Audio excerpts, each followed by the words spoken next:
What's happening, party people? I am in the Chicagoland area. Have had 2 beautiful days of weather.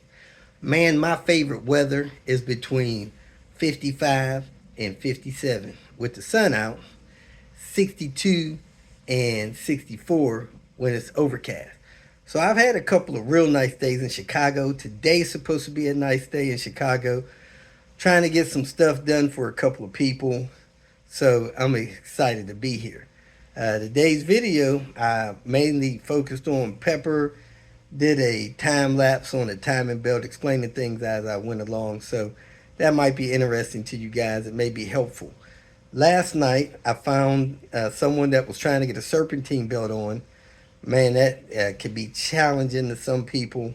The last thing I put that belt on is that idler. I put it around everything else. Then I loop it around that idler and take the tension off that thing. That's the only way it does work for me. Takes about 5 minutes. I've known people to struggle with that thing for days. So maybe I'll make it short about that and other things. You know, I'm just so many hours in the day for one Robert spinner. So I hope to get around a lot of this stuff. I need to start taking notes, getting that stuff down, and helping you folks get through this stuff quicker. So I appreciate all the people in Chicago that's letting me help them. Got to go back to Cincinnati for a couple days. Not sure if I'm going to go back and forth, trying to figure that out this morning. And hope you guys enjoy the video and have a great day. Welcome to Hanging Out with Robert, that's me. This video contains things that I encounter throughout the day. If for some reason I complete a task and you would like to see the details, you could click on the link in the description area below.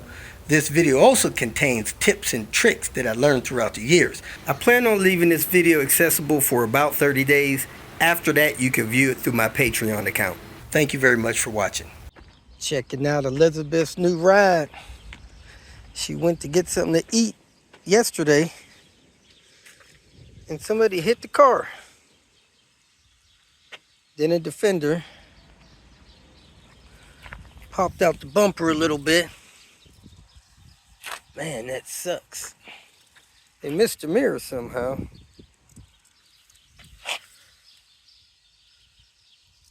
Yeah, and they got out and rubbed this dirt off this fender. It rubbed all the way back here. Man, that sucks. Hit and run.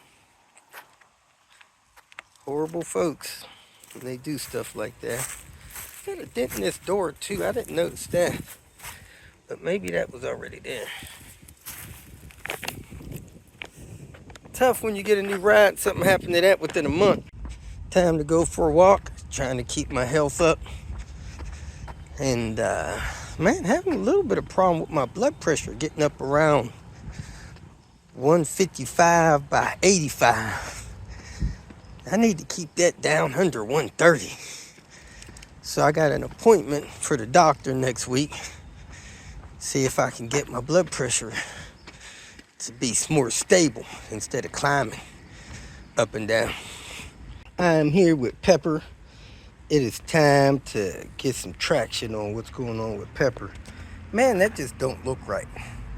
I got to get to where those badges are supposed to be and straighten that out. But I'm going to do a timing belt on here because I believe the current timing belt on this car has a hole in it. So let's pop the hood, check the coolant level, and put a timing belt on here because this car is still getting water in the floor on the driver's side. So I'm also going to check the sunroof drains, see if they're good. Check these other drains on the car, make sure they're good, and vac this water out some more.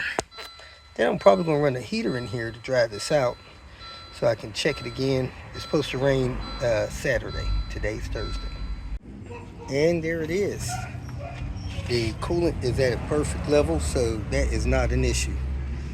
Let me go ahead and get this set where I can get this timing belt replaced.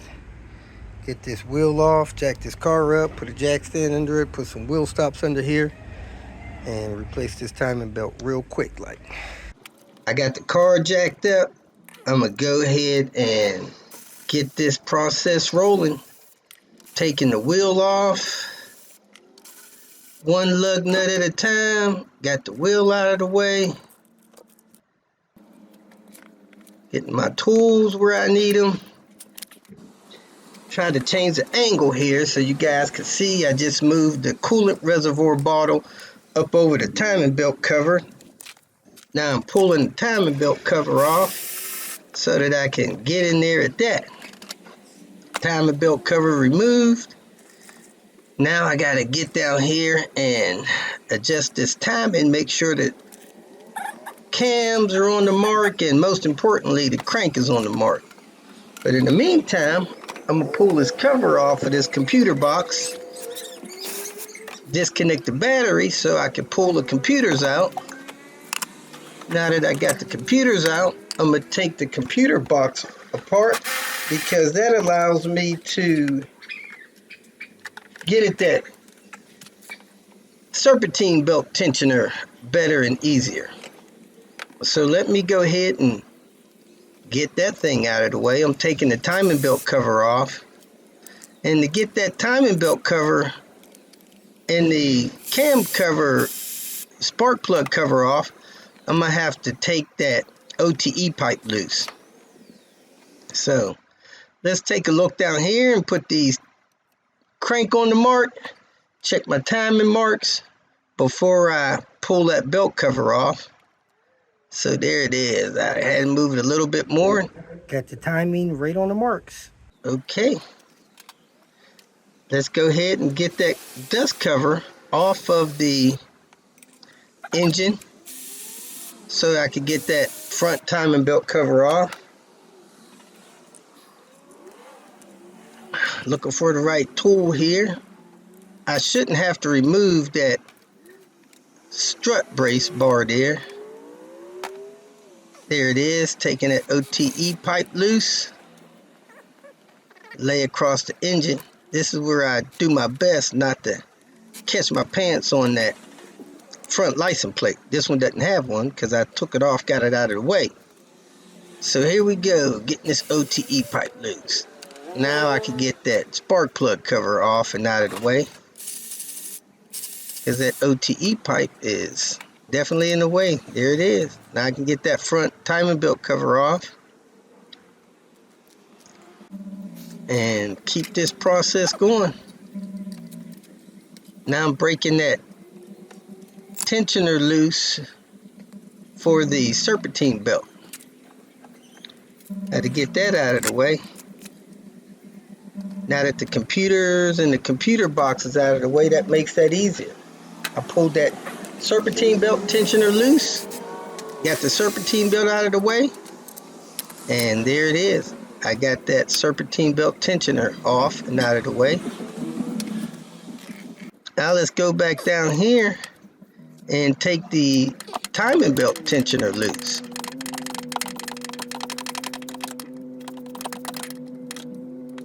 So get that loose. Now the belt's loose.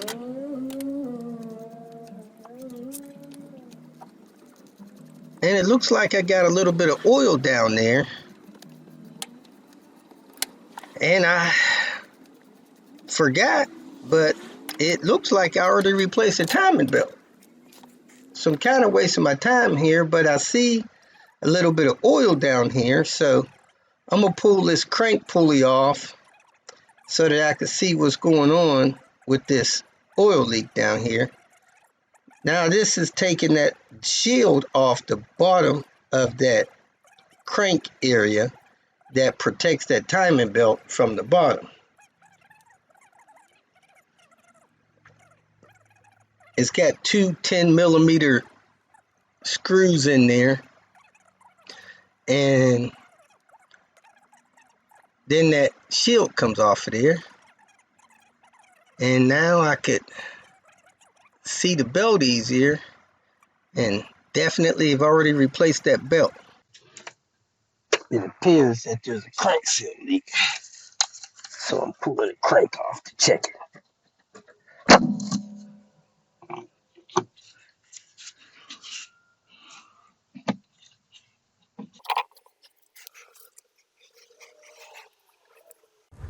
Well, I'm glad I didn't cut the belt because it's apparent that I already replaced the belt with a nice Continental belt. However, the crank seal's leaking. And the only crank seal I have is an aftermarket one. And that's probably why it's leaking. Because there's two aftermarket cam seals in here. So I'm not going to repeat that. I'm going to go get the proper crank seal, the Volvo one. Do this job once instead of every 6 months. And replace this crank seal. Replace this aftermarket water pump. And be done with this. So that's the plan for Pepper. I have that tensioner already compressed, so I'm gonna go ahead and tighten that down. I'm getting my torque wrench so that I can get that torqued on there. It's good to torque parts on so you don't strip stuff out like they did on that engine block I got in Albuquerque. So I got that hydraulic tensioner torqued on, top and bottom. I'm torquing that to about 18 foot-pounds, which is plenty.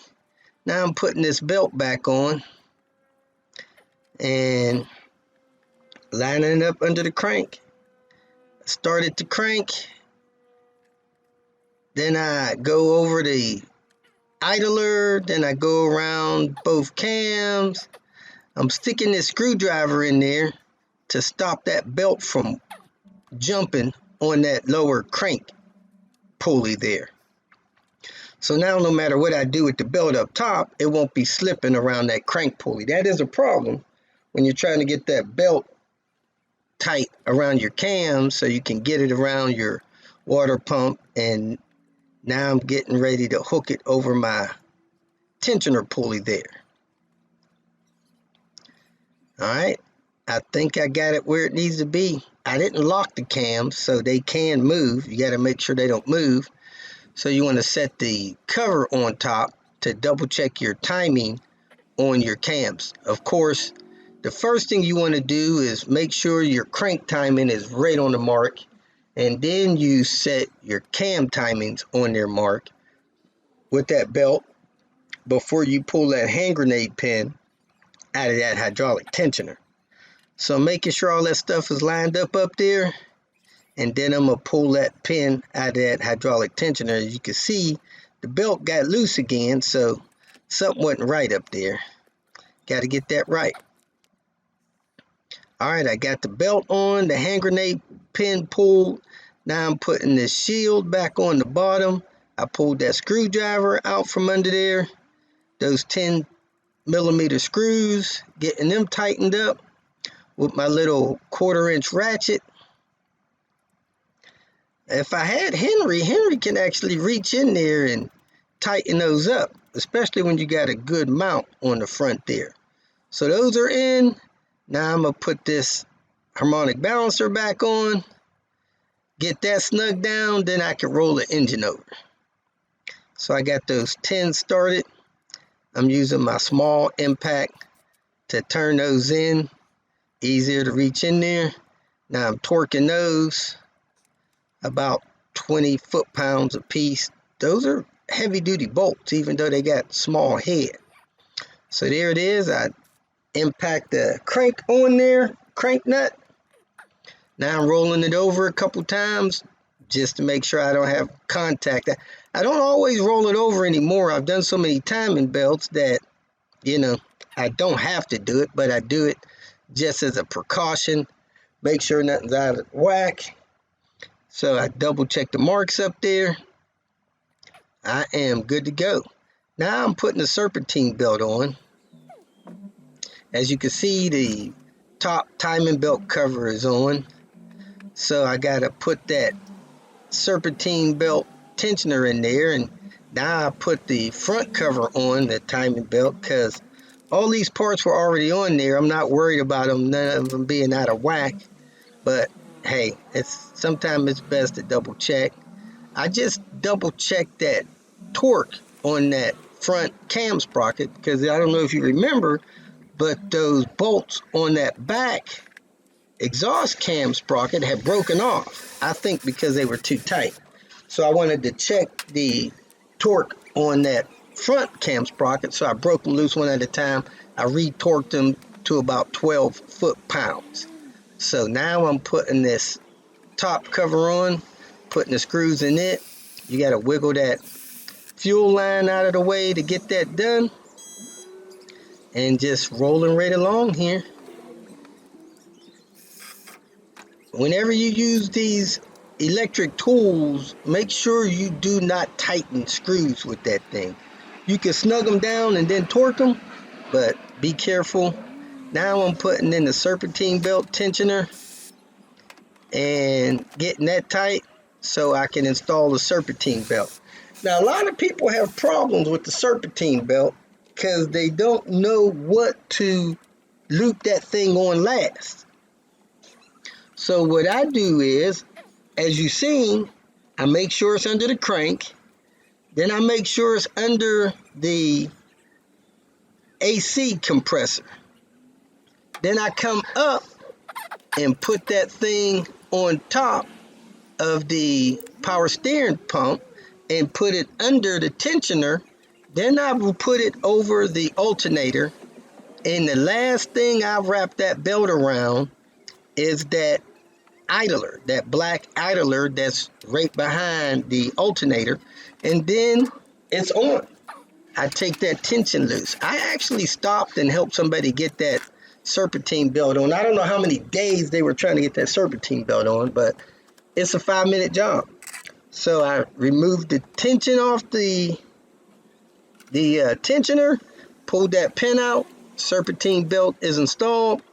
Now I'm putting the computer box back in so I can put the computers back in. Those computers can't be mixed up. The transmission one goes in the transmission slot. The engine management one goes in the engine management slot. I don't think you can get them crisscross. So I got that in the secure.